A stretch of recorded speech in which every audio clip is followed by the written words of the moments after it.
உலகம் எனக்கென்றும் விளங்காதது, உறவே எனக்கென்று விளங்கானது.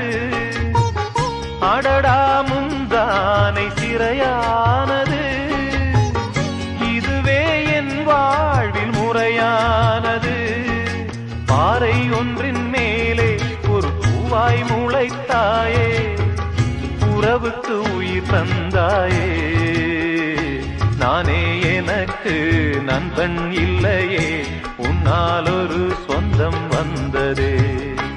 என்னைத்தானே தஞ்சம் என்று நம்பி வந்தாய் மானே. உயிர் பூவெடுத்து ஒரு மாலையிடு, விழி நீர் தெளித்து ஒரு கோலமிடு. என்னைத்தானே தஞ்சம் என்று நம்பி வந்தாய் மானே.